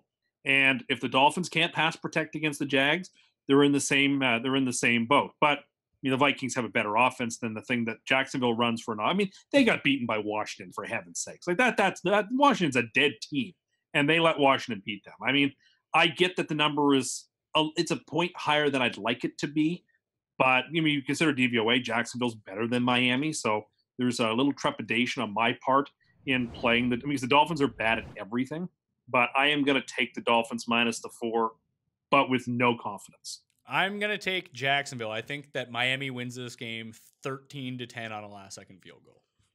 Jacksonville for you as well? All right. Minnesota at Detroit. Minnesota. Even the games Miami has won, they've been grossly outgained. Mm-hmm. They have just big plays. That's their entire offense. Sorry. Balaj starting at running back, too. Detroit, 5.5-point dogs at home against the Vikings. 43.5. Tim, nothing would please you more than Detroit winning this game, would it? No. And I love the Lions here. Home dog in division. Seen a few of these last couple of weeks, and the home dog in division's been not just covering, but winning these games. I think the Vikings had kind of a false victory last week. Yes, they won, but as I mentioned earlier, they did everything in their power to try to give that game away. Cousins, up 21-0 with a chance to really bury it, throws a god-awful pick 6 because he can't help himself because he's not that good. The Vikings picked him up and saved that team from a bad performance. Cook ran really well. The running game was on point, but they were, again, playing the Dolphins, so whatever. Detroit played better. Detroit went into Buffalo and lost by a point. They acquitted themselves better than I expected them to. Now they come home. Minnesota is in desperate need and they're trying to stay in that 6th seed, need to have the game. This does seem like a classic NFL spot where everybody likes Minnesota because they've won a big game. They're laying less than a touchdown on the road, but they're at a divisional foe who knows them well, who knows how to get them and will get them. I like the Lions. I don't have a real strong take for this game. 5.5 seems like a lot. It's almost like how you picked Miami in the last game to cover the 4. I'm going to pick Minnesota to cover the 5.5 here because I think that when we break it all down, Detroit plays a very slow pace. We saw that again last week against the Bills. So there's the potential, the opportunity for points to be scored when you're playing the Lions just because they play so slowly is always minimized. But I think that Minnesota has enough game-breaking talent on the offensive side of the ball to score, let's say, 21 points. And I think the Minnesota defense is coming on. It's starting to look like the Minnesota defense again from last year. And if that's the case, Stafford, I think, was dropped 12 times the last time these two teams played. It probably doesn't get to that number again, but 9 sacks last week. The defense has the potential to really take over these games, especially on third down. Detroit's just lacking weapons outside of Kenny Golladay. They just put Kerryon Johnson on IR. We're going to see like Zach Zenner in the backfield. We got some Andy Jones. First touchdown hitter, Andy Jones, Brandon Powell.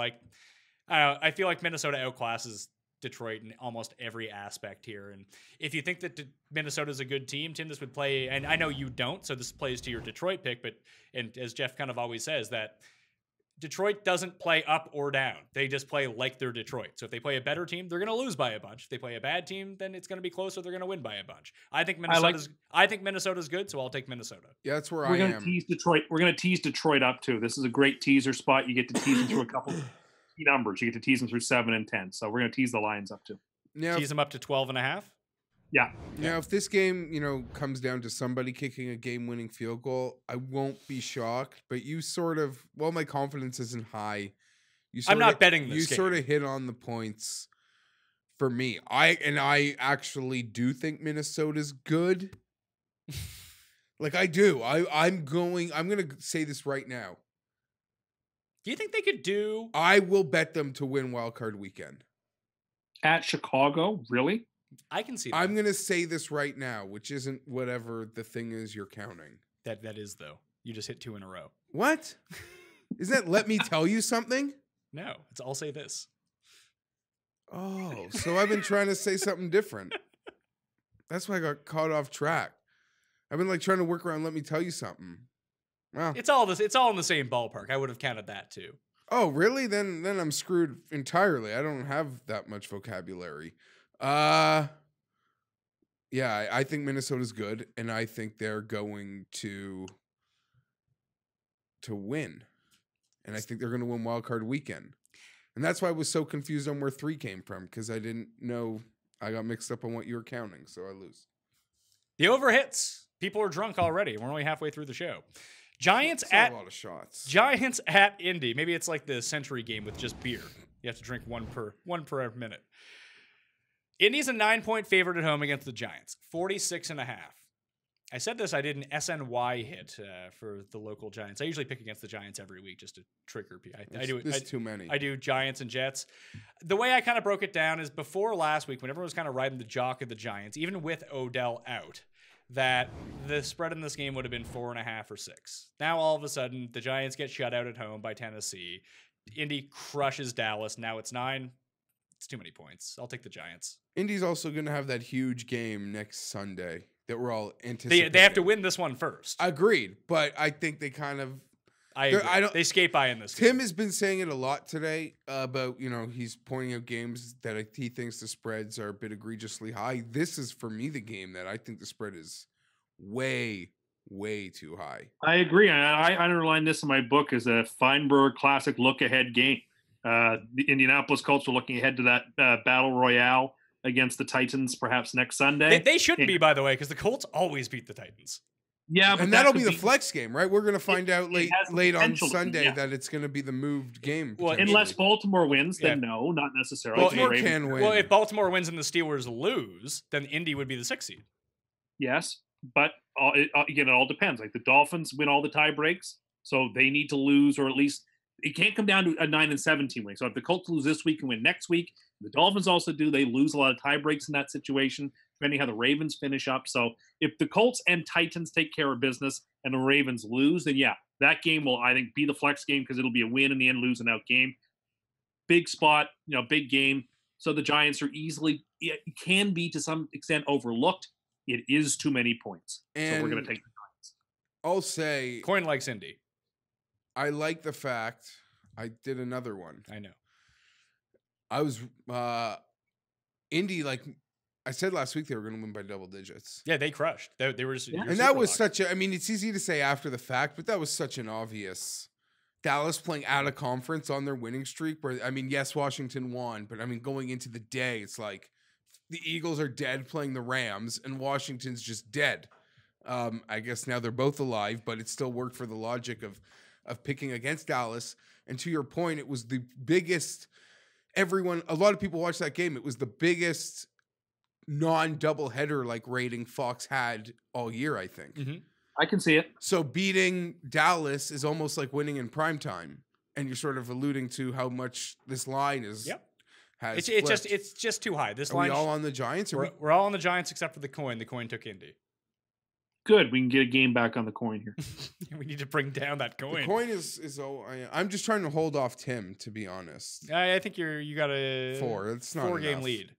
I mean, but Tim's gonna lose to me, so I wouldn't have to worry about that. I can catch you, but it's gonna be tough. I'm down by 18 games to you right now with 2 weeks to go, so it's possible, just not probable. Tampa at Dallas to finish the Sunday early slate. I mentioned this on the Monday show with Chris Speedy. The spread in this game is 7. Dallas is favored by 7 points against the Bucks. 46.5 is the over-under. 47.5, sorry, is the over-under.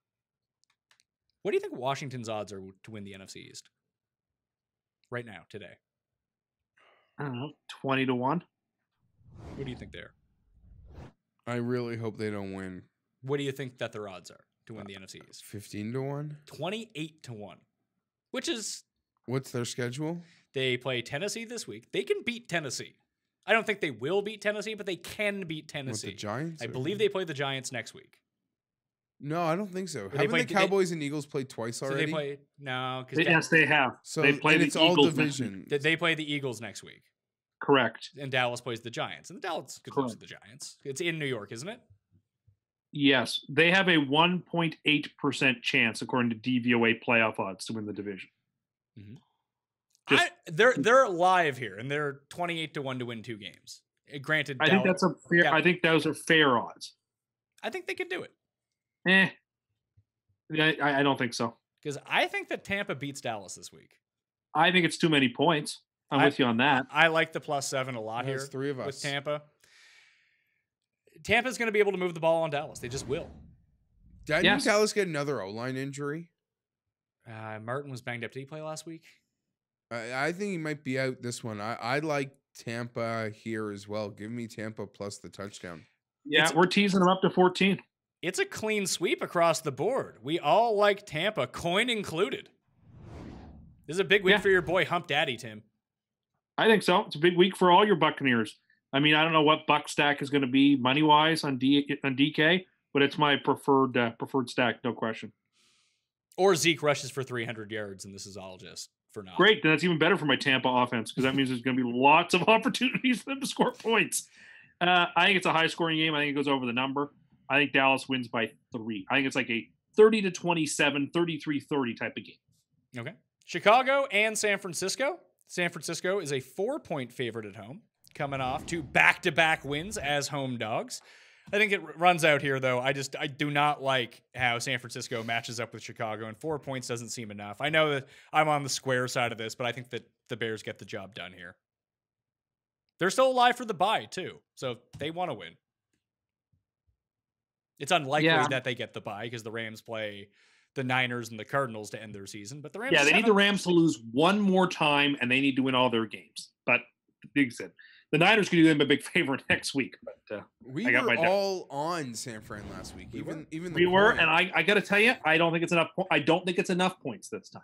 That's why I'm taking the Bears. I thought this game was 6.5. You're giving me 4. The Niners have been getting steam all year, and I don't understand it. We've backed them a couple of times when strategically I thought it was the play, but I don't. It's almost to the point where it's almost smelly enough to take the 49ers because the line's a bit short, but I'm not going to do it. I am going to take the Bears. No. They have to make this 3.5 or 4 because they made it 3.5 last week, and the world, except for us 3, went and backed the Seattle Seahawks, and they lost all their money. A lot of people. So now people are like, "Oh, San And I Francisco's didn't pretty really good." have a reason, but to sort It of just to your smelled. point, It smelled. how like I was with the room, everyone was make it. It's the gate for 1 o'clock games are winding down. Like, what do you like it for? What do you like it for? It's like Seattle. I'm like, guys, I don't have a reason, but I can just tell you. Everyone raised the their hand Sharps- who likes Seattle. Everyone raises their I'm hand. like, I'll yeah, take exactly. the Niners. I'm like, I don't know what happened here, but this game was like at 6, and now it's at this number, and it just reeks. And then Seattle scores on their opening drive, and you're like, And then they missed the extra point.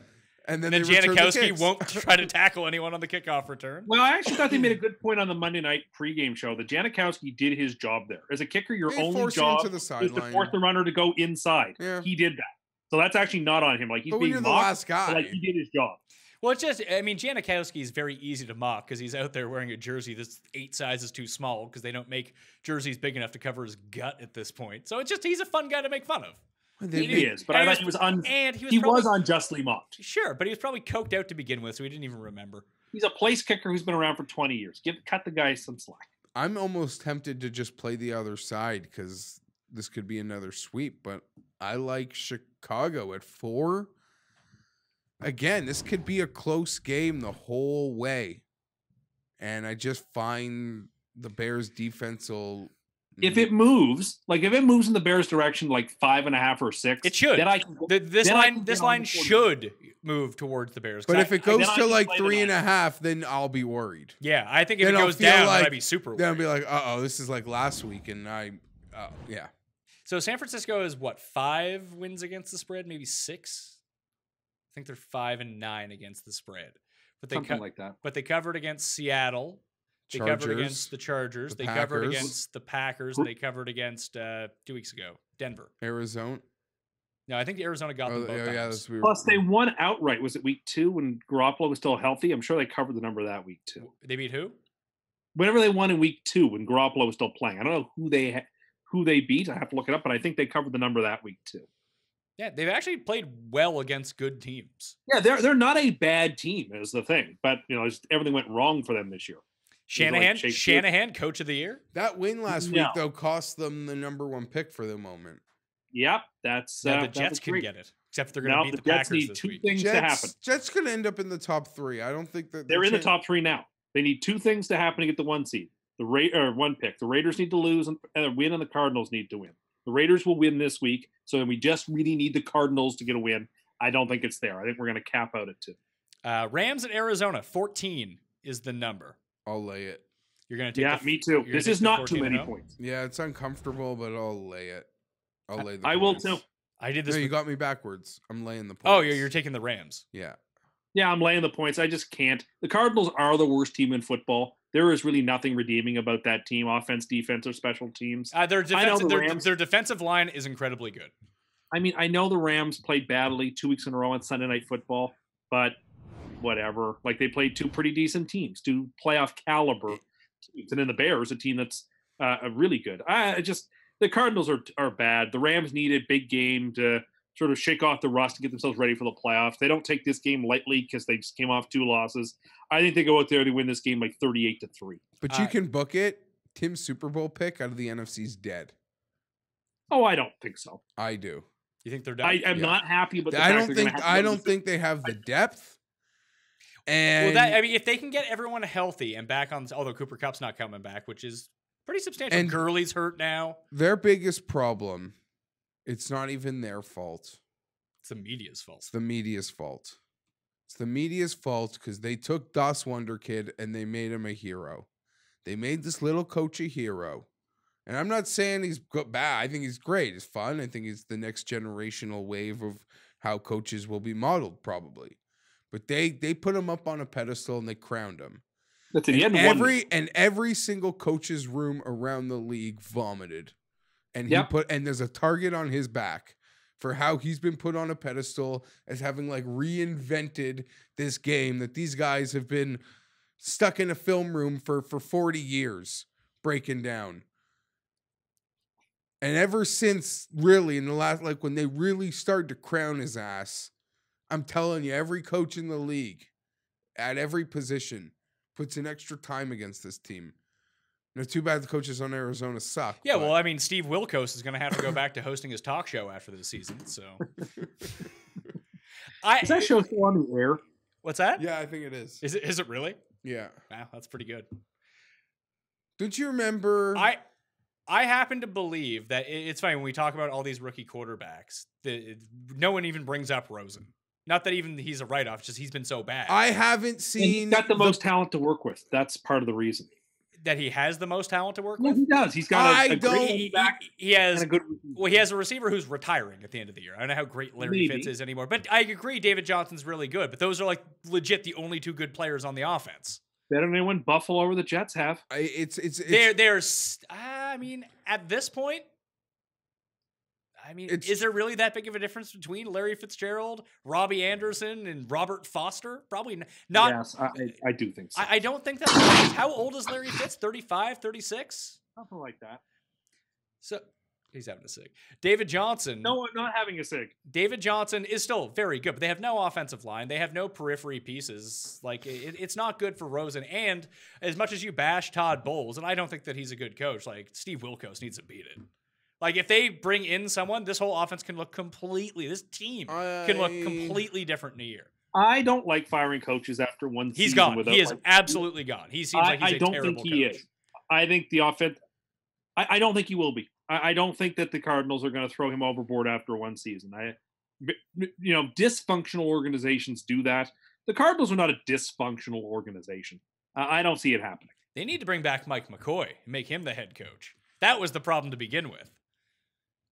The problem for me They should in get McCarthy. Rosen is unlike the other guys, because I am so generous in my evaluations, but I don't see those moments of brilliance like I'm seeing from others. Now, is that part and parcel because no one watches Arizona games, or that he's just been that bad? People watch Buffalo. I guess We do. We are sort of. And listen, Josh Allen's not even good. He's just fun to watch. Okay, but I'm just saying any rookie quarterback, to me, I'm interested in, especially one drafted where Josh Rosen was drafted. Yeah. So as a football fan, Sure. I am not, turning a blind eye. It's how football works. Every game is national. Just like us fans, we're all watching in front of but multiple screen. Like it's easy to not watch Arizona games. Put it that fine, way. but it's not like Because it's not they're- like the they always Diamondbacks. play. It is Like, kind of the same no, thing though, because it's they just always Sunday. they always. 505 That's the thing. They play in the late set of games, either against Dallas or against the Chargers or one of the big The West fact Coast that they teams. play in the late set of games means more people will watch them No. because there's 3 games. Yeah, but on everyone focuses on one America's game. game of the week. They do, but people focus on one game during the later set of games, Well, and it's never Arizona. I'm not saying he's been good. I've watched a ton of Arizona. He's been piss poor. I'm just saying, he's been pathetic. I don't But- have those moments of brilliance. Wow. I agree. I mean, I will never write off a quarterback after one season. I think that's dumb. But at the same time, That wasn't pure I adrenaline, think that of the was 5 Tourette's. rookie QB, of the 5 rookie QBs, he's been the worst. Self-diagnosed. Mild case. Yeah, he's absolutely been the worst. Yeah, like he's been the worst. But I mean, that doesn't mean I'm going to throw him overboard and say, "Oh, well, he's never going to be good." No. I think it's almost impossible to know if a quarterback is going to be a bust in his first season. I think it's very difficult. I mean, I think that we knew about Nate Peterman after about 2 passes, Whatever. but you were on him. I don't hate Nate Peterman. Think about what just Tim don't. did to poor Nate Peterman's career and what's in store for Darnold coming up. I'm taking Arizona here, so is the coin. I can see the Rams getting up, sleepwalking in the second half. Let's not get anyone hurt and get out of town. And there's enough pressure from that Arizona line that maybe Geoff just makes more mistakes. It's on the table, so I'll take the 14. Pittsburgh, New Orleans. Again, this is Arizona's problem because everyone's going to be watching this game during the late set. 5.5 is the number. 53.5 is the over-under. I think that Pittsburgh's going to miss the playoffs. And I think that New Orleans tunes them here. Back at home, Pittsburgh didn't impress me at all last week. Ben's hurt. If you can't score points on the Patriots, you got real problems, especially when you're at home. That the Saints have looked mediocre for like 3 weeks. I think this is the week that they get it all back together. So I'll take New Orleans to cover the 5.5. This is probably going to be my super lock. Tell me, is it Pittsburgh? No. Oh, it's the Nolans. I would have had this over a touchdown.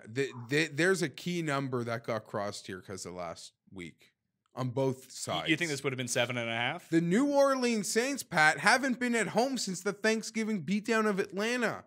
They're going home. Yeah, but they should have lost that game. I know according Atlanta. to Tim, Despite losing by like 17. Atlanta had every time they were walking in the end zone, they fumbled. I do think they should have covered. I don't feel like they maybe should have won. But I'm. This is going to be a rookin'. I happen to agree with you. Like the coin disagrees. The coin likes Pittsburgh. I can see this being. I can see this going to the under though, because people are stacking this game on DraftKings. On the Millionaire Maker slate on DraftKings, this is the highest projected point total game by 6 points. And we saw this last week with Pittsburgh and New England. Like that game went way under. I think New Orleans defense is good. That's the one thing that we're not talking about with New Orleans. Like, yeah, their offense has looked bad, but their defense has just been lights out the past month. Yeah, and the Steelers haven't played a good game in like a month and a half. Like the last good game I think we saw them play was Thursday during the Panthers. And now it's quite obvious the Panthers are not that good of a team anyway. So like the Steelers just aren't playing good football. You're right. They beat the Patriots, but that was just a factor of the Patriots being far more putrid than the Steelers because the Steelers tried to give that game away too. I wasn't impressed coming away from that game by Pittsburgh whatsoever. Yeah, I don't know if it's going to be a tuning, but I think the Saints win by 10. So I will take the Saints. Is this one to make it like an alternate spread with? Like you take it -9, get paid like 2-1 on it? I imagine that's what it would be, 2-1. Yeah, I actually don't hate that. Well, now I hate it. Kansas City at Seattle, the Sunday night game. Seattle, 2.5-point dogs at home against KC. The 53.5 is the over-under. I just look at this. I think Kansas City's going to win the game, so I'll take them to cover the 2.5. But I want to see where the money's coming in on this game. Like, in order to bet it, I want to see Sunday. Oh, you know where it's going to come in. I want to see it. You under. It's not coming in on the Seahawks. The Chiefs have become a very public team this season. You underrate how much people love betting on the Seahawks at home. I'm with the doctor here, Tim, Pat, because you just my naked eye, my perception to Twitter. Twitter is an echo chamber. You're only hearing what you want to hear on Twitter all the time. Sure, because people on Twitter love KC. I'm hearing what I don't want to hear on Twitter all the time. That's because people just tweet it at you. This game, though, you got to be careful. If the Chargers lose... Yeah, I'm not betting this before I know what's going on. If the Chargers lose, then Kansas City can kind of sleepwalk through this one, win or lose. They would just need to beat Oakland, which I think might even be at home. It's in Kansas City, yeah. In Week 17 to keep their bye and the number 1 seed. So I see this game. I'm going to change my pick to Seattle. Because I totally forgot about that. Because I picked Baltimore to win. Oh, so based on that. Yeah. And just more thinking about it, you kind of said it too, that I picked Baltimore to beat Kansas City in Arrowhead a few weeks ago. Under the premise that Baltimore is just going to run the ball the entire time, because you can on Kansas City. They have the worst run defense in the league. Slow the game down, make an opportunistic play or two on defense, or if you need to get a touchdown, your quarterback comes through. Baltimore was not able to do that, even though they turned the ball over on a drive to win the game when all they needed was a field goal. Stupid Baltimore. Seattle's kind of like a better Baltimore, except their defense isn't as good. The running game's better, and they have a much better quarterback. If they just play that sort of game, they can beat the Chiefs. So I'll take Seattle. No one runs the ball more. Baltimore and Seattle. Those are the two teams. Kansas City might have a real problem going forward. I mean, they have the best quarterbacks. That helps. He makes no-look passes. He is magic. One time those will get picked. Agreed. And you know what? I thought even when he was making his magic, the Chargers defense was playing good. They were forcing. The Chargers defense played excellent. They were in that forcing. Thursday night game. They were he made plays and he's gonna make the plays, but they were forcing him into being a magic man, and the crossbody no lookers, were being completed. Here's the funny thing though: 2 weeks in a row, the Baltimore game and the Chargers game, it feels like the first time that Mahomes has been under duress the entire game because the Chargers brought the heat at them. And they weren't able to get to him early, but as the game went on, they started getting in his grill and forcing these long third downs the Chiefs haven't played with all season long. And Baltimore did exactly the same thing. They got in his face and they made him make plays. Well, and it's funny because these are the two like worst games that Mahomes has played, and they scored 27 points and 30 points. When they are in a game, when they're not running away from you, when they are in a game, they're going to be in trouble. Because that defense... Then I think this is a game that Pat, Seattle can win. That defense is preservative-filled Wonder Bread. It is generic garbage.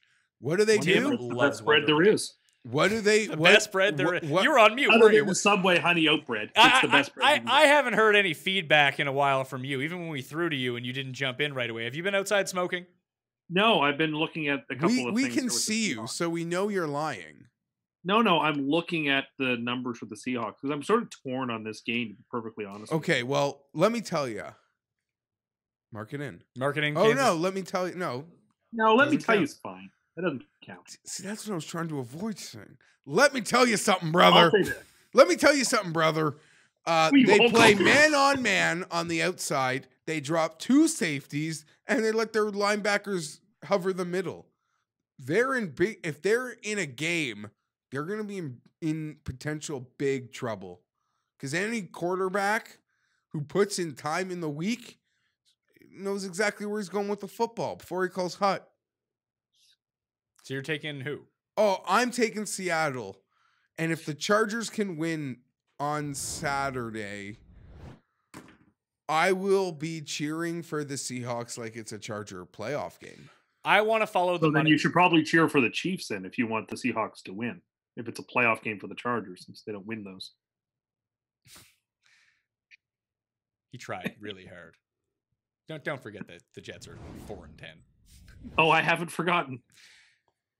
I want to follow the money in this game. If I see money piling onto one side or another, and I think you are right that it will end up piling onto the Chiefs, but I don't want to concretely say that because people do like to back Seattle home. Between you, and the coin, we're all taking Seattle. And I think a lot of people might talk themselves into that as home dogs, that if somehow I look at it and the money's like 75% on Seattle, I will take Kansas City. It won't be. No, I don't think it will be either. I don't think it will be either, but that is in play. You have to realize that. Can I look where the early money is? Sure. Because How many bets are on that game on a Wednesday? I'm just telling you, I don't And care. for a replay. Seattle's Wednesday. like a bit of a story, but this Magic Man and betting on the Chiefs is all people want to do. Yeah, but the Seahawks have 6 years of goodwill, especially home Seahawks, built into the betting narrative on this. Tim, who are you taking, by the way? Kansas City? I'm going to take the Seahawks. Oh, so it's a round of Seahawks. It's In part because I picked the Chargers to win, picked the Patriots to win, the Texans to lose, and the Chiefs to lose. I'm imagining a world in which we start the playoffs and the Patriots somehow get the easiest path possible available to them, which is them with the 2 seed and the Chargers with the 1 seed. So I just feel like the fates are going to conspire against us to You're allow really this to happen. He's so rattled by cursing his picks 4 weeks ago that now he's trying to reverse curse all of his picks. I mean, Geoff knows this, that the Chargers, he admitted it. The Chargers don't have a home field advantage. No one would be afraid to see them in the playoffs. If they have the 1 seed, No, that's I the didn't say best that. They wouldn't be afraid that where they'd have to play. But I'll play Yeah, on that's the what I moon. mean. Okay, the Chargers have been to Seattle. They've been to London. They've been to Pittsburgh. They've been to Kansas City. You want to send me to Mars? We'll go play on Mars, pal.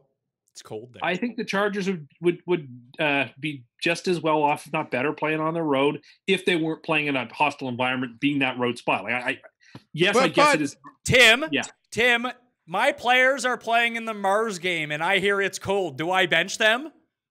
No, call Matt Damon. He's got advice for how to play that Mars game. Here's the thing.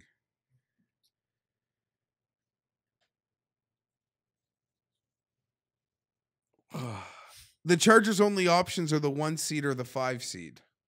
No, I get it. Well, no, they could be a 2 seed. That is still in play.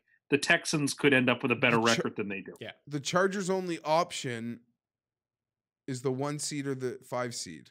No, the Texans could be 12-4. The Chargers could be 12-4, and I think at that point, that would require Kansas City Lose losing twice. out. Yeah. I'm not. Kansas yeah, City's- okay, well that's a live option though. I think Oakland could get them next week too.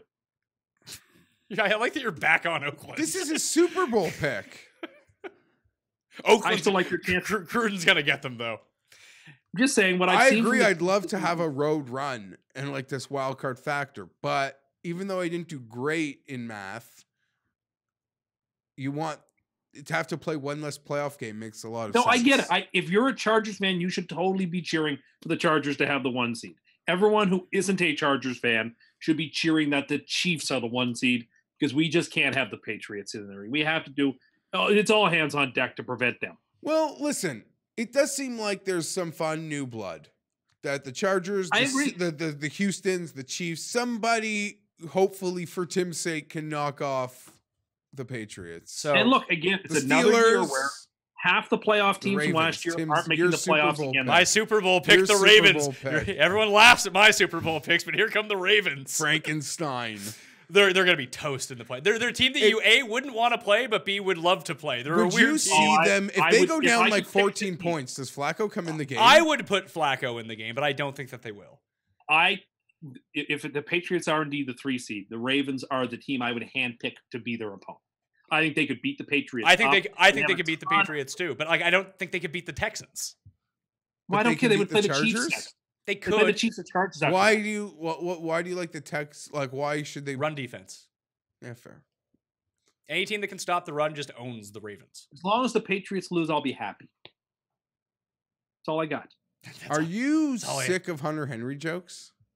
I'm just sick of I hearing was about sick Hunter of Henry. the Let's day say, I after. saw he's practicing this week. I'd like to see him come back. Yeah. When you say you're sick of Hunter Henry jokes, like I talked about this on last week's show, this whole Stephen A. Smith thing. And how I said I felt bad for Cam. I feel bad for Stephen A. The man has to talk for 38 hours a day, giving sports takes. You made a mistake. Everyone makes mistakes. Yeah. If people actually watched this show and listened to the shit that we said, good God, we wouldn't be able to leave our house. Especially that coin. The coin. Well, the coin has too many hot takes that are correct. Like the amount of like, I don't want to say like objectively wrong stuff because factually we're pretty on point with what we say, but Speak for yourself. we're just wrong with analysis all the time, and actually like using that information to make smart plays with it. Like, can the guy plausibly cover every single sport? He should have done a better job, and you never want to put yourself into that position. But I've been thrust into a live TV situation before where I had to talk about hockey. I didn't know what the fuck I was talking about. I tried to get my notes. Someone gave me notes, and I followed their notes, and their notes were good. But what if they had given me bad notes and just wanted to make me sound like an idiot? They could have done that.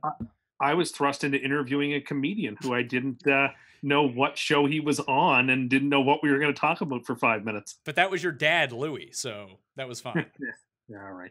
Monday night game. It's round to Seattle, by the way, for the three of us in the coin. Denver at Oakland. My super lock. Oh, good God. All right, I'm taking Denver then. I'm taking Oakland. Let me justify why. I think this will be the last game ever in the that's Oakland it. Coliseum. It's a primetime game against their most hated rival. It's a Christmas Eve game where no Broncos fans are going to this game. It's Christmas Eve. You are not going to Oakland to see a team that isn't making the playoffs. It's eliminated. It's going to be, it'll be the most raucous Raider crowd of the year. We see it still. We saw it with Pittsburgh. We've seen it all year. Oakland is still a hard place to go play football. It'll be a love fest, a farewell game for the Raiders. They're getting under a field goal, which tells you everything you need to know. That even Vegas realizes that the Raiders are probably going to win this game. I don't think this game will actually have a lot of handle on it, but just because again it's the Raiders, Broncos, whatever.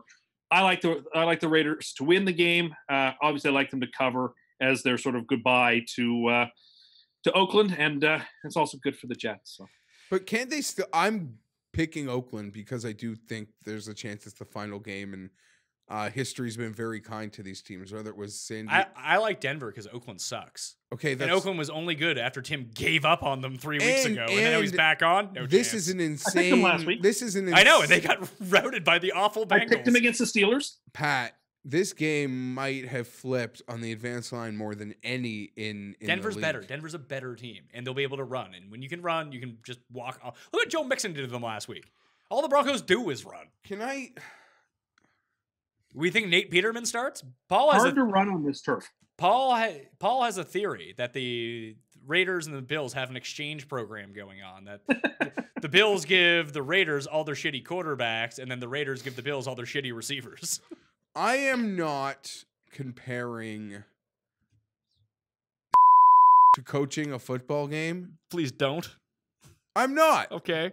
But if you need that preamble, I can't imagine the next thing out of your mouth is a good thing. the coach of the Broncos would have been better off. If I own a team, I now think I need to stand on the sideline so I could fire the guy. Take that out. Yeah, I'm going to leave that to you, Tim. You're the tiebreak on this one. Leave it in or take it out? Take that out. Yeah, that'll be a nice beep for when people see the beep to wonder what it was. Jesus Christ. You'll never show that again. Society's changing and he's gone. I can't believe he still has a job. As I saw somebody tweet the other day, the 85 Bears wouldn't have kicked the field goal and put it on. That was me. Oh, it was you. Okay, there you go. The 85 Bears wouldn't have done that. That was a brilliant tweet because you're right on the money. I mean, yeah, they had Walter Payton, let that Browns team, which is so untalented outside of like the tight end and cornerback, it's just a bad team. Go into your building with the playoffs on the line and let those frauds beat you. It was so annoying. So now they're going to play their arch rival. Hyped for winning a primetime road game. Yep. Now he's all triggered. That's another thing that drove me crazy. So here it is. It's the end. Sam lost 2 hours earlier, but he played great though. No. Let me tell you what annoyed the heck out of me. So it's. You know, I remember. I was in the text thread with you. 2 minutes left. There's 2 minutes left in the game, and NFL Network has both games. And they say, coming up next, Baker Mayfield's playing in a game. Tim's like, how dare they talk about Baker Mayfield? No, it wasn't that they showed the ad. It was that then the commentators started talking about Mayfield. Well, Sam is in the huddle about to try to lead a second straight drive in the game inside 2 minutes, and then perhaps a third straight drive in 2 games inside 2 minutes to bring his team back. You've got greatness in front of you, and instead of actually observing the greatness, you're like, oh, well, Baker's playing next. It's like listening to a great song on your CD, but you can't, instead of listening to the whole song, with like a minute left, you skip to the next track because you just want to go to the next song, which also annoys the heck out of me. Do you know how many primetime games the Browns are playing next year, buddy? I don't know, because 4.5. they're Cleveland and they don't rate that well. I don't know, maybe 2. You want to bet? No, he never wants to prime time game like Thursday night, Sunday night, or Monday night. No. Prime time. Because they get one Thursday nighter for sure. There's no way in heck they're putting them on Sunday night. I'll bet you over 2.5. They might get 2 Monday nighters. I'll bet you over 2.5. I can see 3 max. So no, he's already got one primetime game. They get Thursday and they'll get 1 Monday nighter and maybe 2 Monday nighters, but there's no Sunday nighter in their future. Oh, they'll be flexed in late in the season. I'll actually guarantee they'll show up on all. They'll be on each of the primetime schedules. I mean, I don't think the Browns have been on Sunday Night Football in 10 years. I think and they're going to be on it next year. I guarantee you. Versus Steelers on Sunday night. That's what I was going to say. Early game, like week 2, week 3, something like that against the Steelers in Cleveland. Book it. Sunday night game. Sorry. The only chance they have is like being the home game on Thanksgiving late. Like maybe that like a Browns Steelers Thanksgiving night game. They might get that. I don't know. How much of a slap in the face is it going to be to you when Cleveland has more primetime games than the Jets? The AFC's premier franchise. Yeah, I mean, I stand by that. And like when you've got Sam in front of you and he's trying to lead, you don't talk about Baker. Jets fans do not want to hear commentators not calling that game, rapping, going on and talking at length about a quarterback who isn't as good in a game that isn't on TV at the moment. I don't have time for that. I put it on mute because it just on the off chance they brought him up again. I didn't want to listen to it. He's too triggered. Had to mute his TV. I hope Saturday night I get Kurt Warner. 1 second before we get to that. Denver for me, Denver for the coin, Oakland for both of you. The one thing I didn't like, and maybe it's just because I just root against him, but the commentators during the Jets in Houston game were openly rooting for the Jets. Yeah, they were. I will be the first to say it. They were. It was Burleson, Mariucci, and then Kurt Menefee did the play-by-play. Do you think that Nate Burleson was real freaked out the entire time because Mooch kept touching him the entire time? It was his coach. What's that? Mooch coached it. Yeah, but Mooch, if you watch Mooch on set on anything, all he does is touch people. He's always touching their shoulders. I'd be like, "Don't touch me." You know how I feel about being touched. I don't like it. But I thought Burleson was good.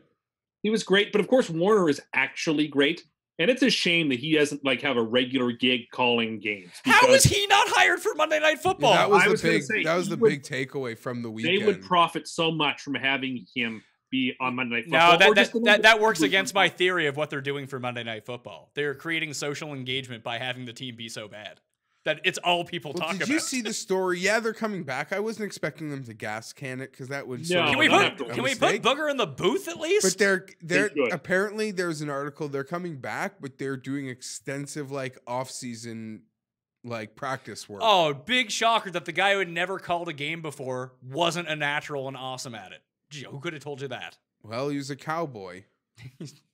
So he has to be good. And that's their favorite part of the broadcast. You can book it every single Monday. By 6 minutes left in the second quarter, turn to the Cowboys Talk Radio for a good 5 minutes. They can't help themselves. Yeah, but you don't mute that part. But if someone talks about the game that's coming up next on the same network, you freak out. I'll be honest. Well, the thing I find about the Monday Night Crew is that they're inconsistent. They're not consistently bad. They're not consistently good. They can go through a stretch, just a whole quarter where they make really good points and are seeing really interesting stuff. And then they'll go through stretches where they just overlook obvious and interesting stuff. It's they're just so uneven. I appreciate Jason Witten's commitment to using cliches, but not knowing quite what the cliche is and messing that up. That's my favorite part. I want to say that he's gotten better. He has. He started really bad. He is better than he was, which was inevitable. Practice makes perfect. And I agreed with the decision not to can him after 1 year. Tessator's gotten... You don't fire somebody after 1 year. Tessator is boring, I by liked the way. him originally. Boring. I thought it was a good thing, but maybe because, I don't know, I'd watch a noon Saturday college game and think he was decent. Yeah, I miss Sean McDonough. Sean McDonough was really good. But he's bothered me a lot, Tessator. That's why he hasn't. How about you broadcast the game on ESPN Plus, you bring in Pat, you bring in Geoff, you bring in Cust, and we talk about gambling the entire time. And then Tim can be triggered about what's going on the field. Maybe. Yeah, we can't really talk about a lot of two techniques and stuff like that. No one's paying attention to that sort of stuff for us. All right, let's get into the super lock of week 16. Geoff, you are the leader. We will start with you. Saints -5.5. Timofey. Oakland +2.5. Oakland +2.5. What do I want to go with here? What's my short list? Green Bay at the Jets to break the goose egg on the road. You seem to love Washington. I do like Washington a lot. I like Jacksonville. I'm trying to think about which one of these is my favorite, though. You thought Tampa was going to win outright. They're a 7-point dog. Yeah, I think Baltimore's going to win, too, and they're a 4.5-point dog. I like the Giants to cover that number. The Browns. You love every spread like that girl loves every cat. I do. You think Baltimore's winning outright? You know what? I'll take the easy one. I'll take Houston +2.5 on the road because I do think that they win. Hey, you took the easy one last week. It worked. Yeah, Tennessee was just obvious. And the NFC South continues to put a whooping on the NFC East this year. I think they've lost 2 games to them, maybe 3. And one of them was the Giants in Houston. So that's me. Tim, recap your free money teaser, please. Sure. Teaser for the people. It's Christmas time. Go, make some Christmas money, some Christmas They're going to need, with a 3-13 record on the year, you're going to need to win them some money here. Yeah, but listen, this is some money to use for all those Boxing Day sales. Buffalo +20. Detroit +12.5. The Jets +10. Oh, the Jets are on this too? Yeah, Tampa Bay +14. And Oakland +9.5. You also had Cincinnati +16 on here earlier too. Oh yeah, Cincinnati +6. Yeah, sorry, you're right. I'm Cincinnati. Probably missed that on my sheet here. And Cincinnati +16. So it's a 16. Oakland you're gonna make some money. 9.5. What is that? 6-1 teaser? 7-1? Yeah. 6-1 teaser. It's time for the people to win some cash. Hey, the last holiday that I made picks on was Thanksgiving when it was a doubleheader and I won for the people. So maybe around holiday time is when I hit. Would that pay six? Is that actually pay 6-1, or is that an 8.5 to 1 teaser? 6-game tease. I never play. I never play teases, so. Yeah, I don't have Bodog open right now. closed it. But yeah, anyway, okay, go I ahead. don't I'll play offer teasers it. that big. No, neither. This is Except for that not guy the who played point to play sweeter the teaser. what? This is what you play when you're 13-3 on the teaser, and this is how you. What about the become- guy who played the Sweetheart teaser? Because I badmouthed it. And he won because he probably played Jeff's teaser from last week. Like a 3-team teaser makes a lot of sense. Playing 6-team teasers every week, Tim, is why you're 3-13 on teasers. That's why they're called Yeah. teasers. Yeah. Which one do you think ruins it for him this week? I think it's the Cincinnati I think it's game. Cincy because I just see Or blood. Detroit. I just see blood in the water. That's the one that scares me because Cincy's not going to lay off. If Baker can throw 5 touchdowns, he's going to throw it, which is going to trigger this guy. And they'll This be pays actually just plus 450.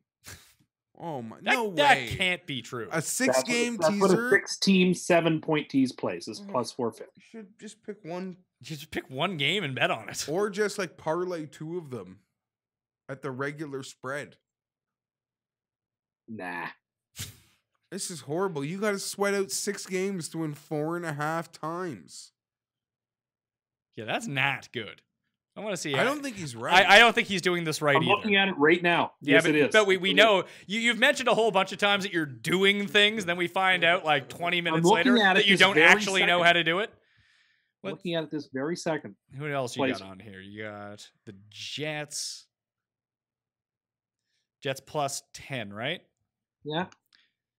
Jets plus 10. The Bucks. You got Oakland. Is that 6? Yeah, that's 6. Let's see here. Why won't it let me change? Let's go. No, I can't do it from my fucking phone. Standard teaser. 7 points.